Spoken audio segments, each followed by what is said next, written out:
We're back, April 6th, 2020. So I think this week I'm going to try something a little different. Going to do this Monday, Wednesday, Friday, because it's getting, kind of the same thing each week. We're just in a holding pattern. But over the weekend, decided to kind of see if I can take a different look at this whole thing. So I'm going to kind of look at getting back open now as kind of the process of starting a business. So I've gone ahead and created some templates. So the first thing before I start on the template is I'll post a relink to the business survival sheet to look at cash flow, and looking at cash flow coming up for this week. Looks like there shouldn't be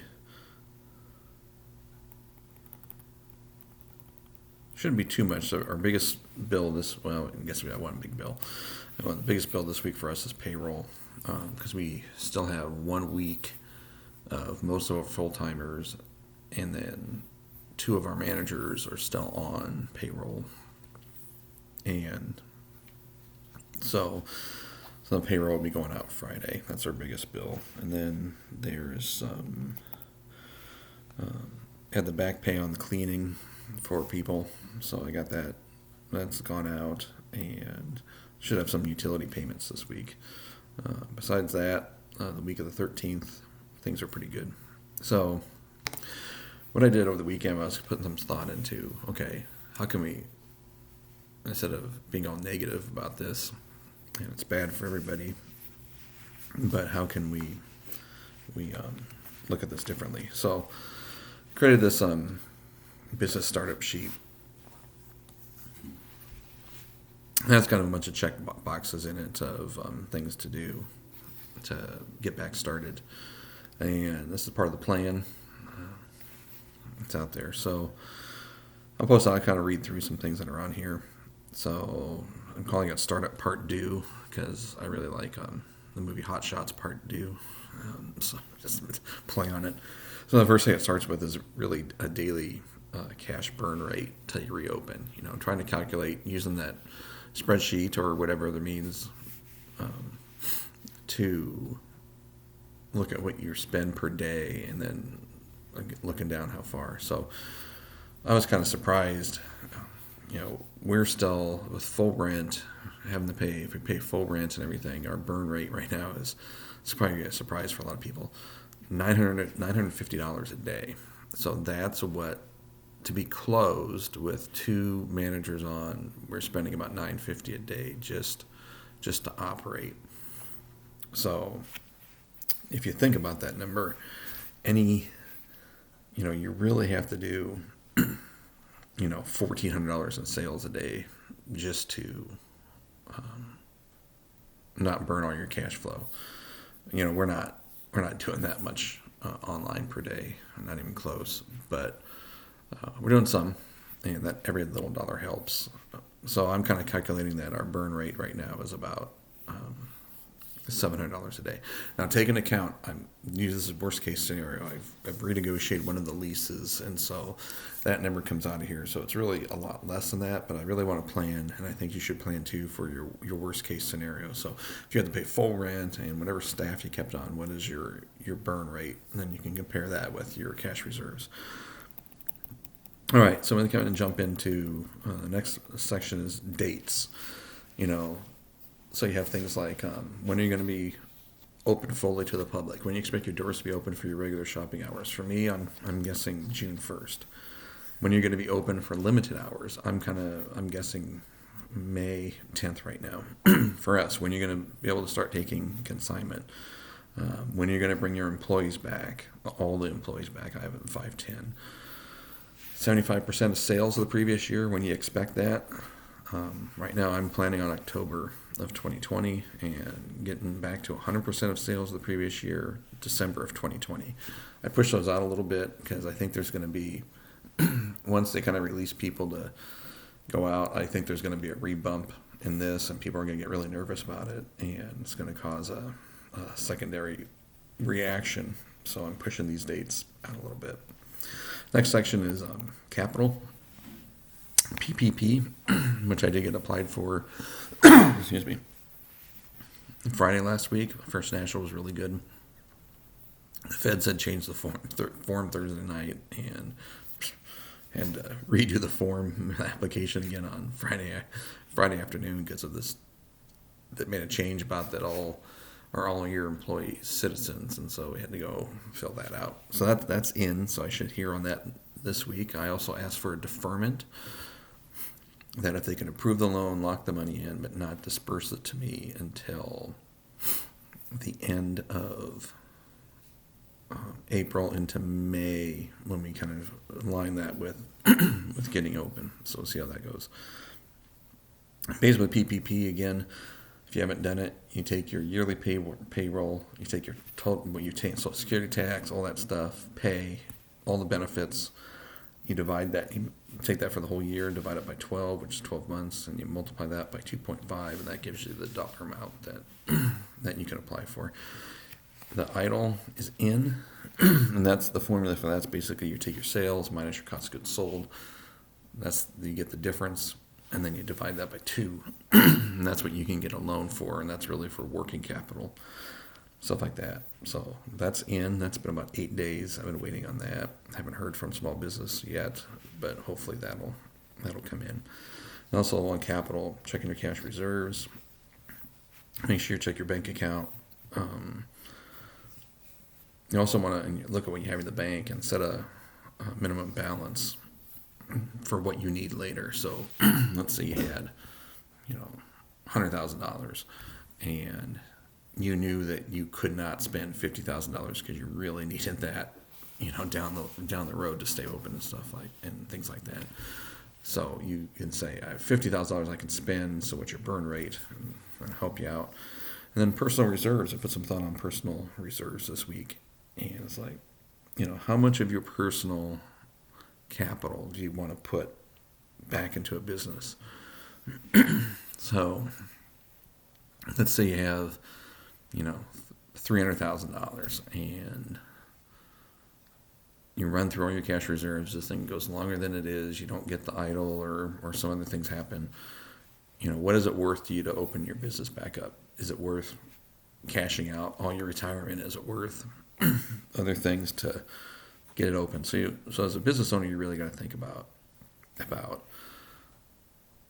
where your end point is. I know that's sad to say for some things, but when is too much too much?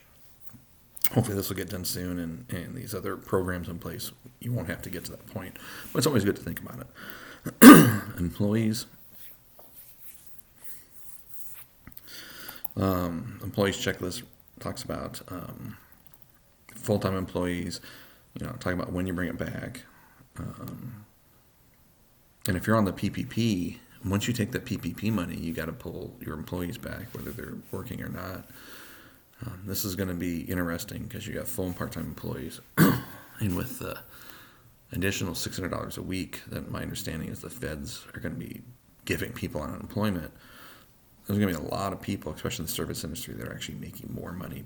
I shouldn't say making more money because they're taking money, but they're going to be receiving more money a week than what they're getting paid.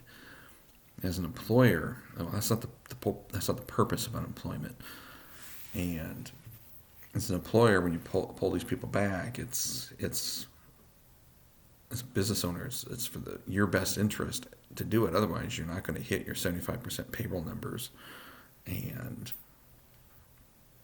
then they're not going to forgive a lot of that PPP money. So you really need to work with your employees and say it's time to come back. And if you don't, you really need to think about what the consequences are for you and what the consequences are for them. If an employee wants to look at the short game and say, well, I'm just keeping the money from unemployment, I'm just going to stay on it, then they're just going to have to be without a job, and so they won't be coming back, and you may have to find somebody else to fill their spot. So think about that stuff. You can message me if you got questions. Think about your inventory for us. Is everything in the store before we open tagged and keyed? Is everything hung in the store? Do we have everything ready? So there's no inventory ready, sitting in the basement or stuff like that. Also look at your other stuff. Like we take consignment, but we also have new stuff. So how does our inventory look for sunglasses, bows, dog clothes, headbands, scarves, jewelry, Iowa State items, Melissa and Doug, type of stuff. I'm just typing. Forgot about to add that. What does your inventory look like? So make sure that is ready to go. Then also how are you on your vendors? Everyone caught up. Fortunately, I was telling Amy that we're caught up with vendors, so we're ahead of the game. When we come out of this, we shouldn't have any outstanding bills. Everything, payroll taxes paid, sales taxes paid, vendors are paid. So we're going to come out of this at zero. So the money that we have, we're going to be able to leverage to keep going. Things for the store. Is the store dusted, mopped, swept? Have you changed out the air filters? Any other projects that you're working on? Like for us, we did slat wall. We're also going to make some minor electrical updates. Advertising. Reopen the store campaign. What things you're going to put together for Google, Instagram, Facebook? What in-store specialists going to have? How you're going to communicate, with your customers via email, things like that, and change your hours on social media. Also, what other type of events are you going to have? Some type of welcome back event. Also, want to take a look at your purchases and bills coming up. If you use that business spreadsheet that I have, I'll post a link to. And then last is, just to mislead, if there's any concerns, just to document those concerns. So that's kind of my COVID business startup document. I'll go ahead and in the link, I'll in the post, I'll put a link out there. I know this was longer today. I just wanted to touch base on the document I put together. So with that, this week for us, it's just kind of hold tight. We do have 15% off, your entire purchase online. I think that's helped some. We've seen it trend down a little bit over the last few days, and which is fine. I put thought this weekend over, how much personal capital we put in. It's really just going to depend on this idle loan. Hopefully this week that they get a hold of me, and that once we get that money, that takes a lot of pressure off, because we'll have now an instant reserve that we can dip into, and you don't have to pay it back. I don't think your first payment on it's for like 6 months or 12 months. And we can sit on that, use it as we need it, and when we're back to 100% sales, we can take whatever's left and just give that back to the government.